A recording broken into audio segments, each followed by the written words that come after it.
Student, welcome to Deepam education hub. और आज के इस वीडियो में हम निबंध लिखना सीखेंगे, वो भी बिल्कुल आसान तरीके से हम निबंध लिखना सीखेंगे, क्योंकि निबंध आना आपको बहुत ही ज़रूरी है, क्योंकि आपके एग्जाम में हिंदी में पूछे जाते हैं। ठीक है, हिंदी में आपके हिंदी सब्जेक्ट में 10 नंबर्स के आपके निबंध पूछे जाते हैं, चाहे आप 10th का एग्ज़ाम दे रहे हैं, चाहे आप 12th के एग्ज़ाम दे रहे हैं, क्योंकि निबंध सीखना आपके लिए बहुत ही ज़रूरी है। ठीक है, तो चलिए स्टार्ट करते हैं। और आज हम देखेंगे अनुशासन पर निबंध लिखना है। ठीक है, अनुशासन पर आपको निबंध लिखना है। आपको 4 स्टेप ध्यान में रखना है कि हमें क्या क्या लिखना है। 4 स्टेप में से सबसे पहला स्टेप जो है आपका भूमिका है।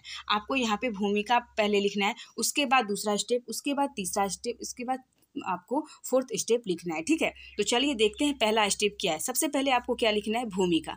भूमिका में क्या है, सृष्टि के रचयिता ने जिस सृष्टि की रचना की है वह इतनी नियम पूर्वक चलती है कि उसके एक एक क्षण का परिवर्तन निश्चित समय पर होता है। सूर्य और चंद्रमा का चमकना, दिन और रात का होना, पेड़ पौधे पर फल फूल लगना आदि ये सब कार्य इतने नियमित और निश्चित समय पर होते हैं जिन्हें देखकर आश्चर्य होता है। सृष्टि के समस्त कार्य एक निश्चित नियंत्रण है।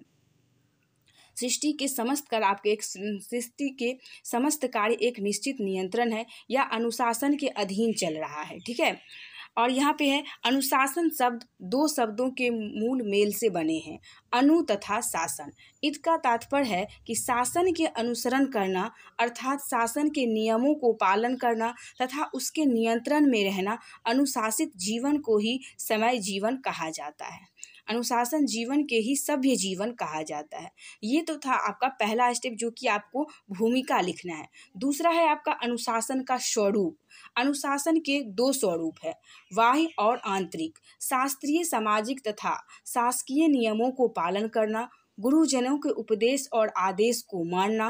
बाह्य अनुशासन है मन की समस्त वृत्तियों पर और इंद्रियों पर नियंत्रण। आंतरिक अनुशासन है, यह अनुशासन का श्रेष्ठ रूप है। जब मनुष्य नियंत्रित जीवन व्यतीत करता है तो दूसरों के लिए आदर्श व अनुकरणीय बन जाता है। आपको ध्यान रखना है, निबंध आपको अपने शब्दों में ही लिखना है। ठीक है, अपने शब्द में आप अनुशासन के बारे में क्या जानते हैं, आपके लिए अनुशासन क्या महत्वपूर्ण रखता है आपके जीवन में, आपको अच्छे तरीके से सेंटेंस बना के आपको अच्छे से लिखना है, क्योंकि जितना आप अपने शब्द में लिखेंगे आपका उतना ही अच्छा रहेगा। ठीक है, तो चलिए और हम देखते हैं हमारा तीसरा जो पॉइंट है वो है अनुशासन से लाभ क्या है। अब अनुशासन हमारी सभ्यता का प्रथम सोपान है, यह हमारे सभ्य जीवन की आधारशिला है। छात्र जीवन में अनुशासन का विशेष महत्व है। यदि विद्यार्थी को विद्यालय, खेल के मैदान, छात्रावास, अपने घर परिवार तथा सार्वजनिक स्थान पर अनुशासन में रहने का अभ्यास हो जाए तो वह जीवन भर अनुशासन रहेगा। अनुशासन में रहने वाला विद्यार्थी ही देश का सभ्य नागरिक बन सकता है और वही स्वयं को, अपने परिवार तथा स्वदेश को उन्नत बनाने में सहयोग दे सकता है।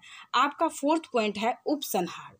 अनुशासन जीवन का इतना आदर्श करना बना देता है कि अनुशासित व्यक्ति दूसरों की अपेक्षा कुछ विशिष्ट दिखाई पड़ता है।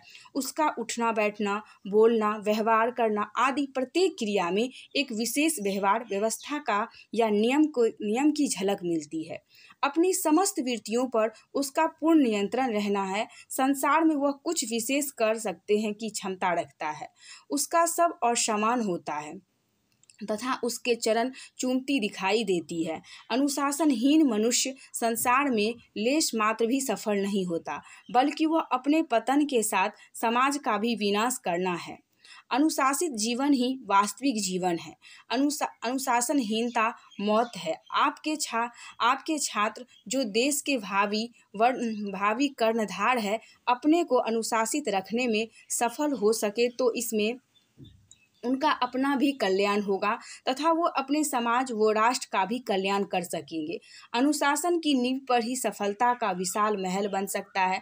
अनुशासित होकर ही जीवन में सुख, शांति और ऐश्वर्य की उपलब्धि प्राप्त की जा सकती है। हमें स्मरण रहे कि अनुशासन के बिना हमारा जीवन अव्यवस्थित हो जाएगा। तो ये था आपका अनुशासन पर निबंध। तो आपको कैसा लगा निबंध, आपको ज़रूर बताना है आपको कमेंट में। ठीक है, और आपको इसी तरीके से आप अपने एग्ज़ाम में निबंध लिख सकते हैं, तो आपका एक भी मार्क्स नहीं कटेगा, ठीक है। आपको अच्छे तरीके से निबंध को तैयारी करके जाना है। इसी तरह से हम आपको 10 और टॉपिक पर निबंध बताएंगे जो कि आपके एग्ज़ाम के लिए वेरी वेरी इंपॉर्टेंट होगा। तो अगर आपको वीडियो अच्छा लगा तो वीडियो को लाइक कर दीजिएगा। चैनल पर नए आए हैं तो चैनल को सब्सक्राइब जरूर कर दीजिएगा। और साथ ही हमें कॉमेंट में ये बताइएगा कि आपको किस पर निबंध चाहिए, हमें कॉमेंट में ज़रूर बताइएगा, ठीक है। हम कोशिश करेंगे कि आप जो भी आप निबंध बताएंगे, जिस टॉपिक पर आप बोलेंगे निबंध देने के लिए, उसी टॉपिक पर हम निबंध देंगे और जो भी आपके एग्जाम के दृष्टिकोण से इम्पोर्टेंट है वो भी निबंध हम देने की कोशिश करेंगे, ठीक है। अगर आप चैनल पर नए आए हैं तो चैनल को सब्सक्राइब जरूर करके जाइएगा। Thanks for watching this video.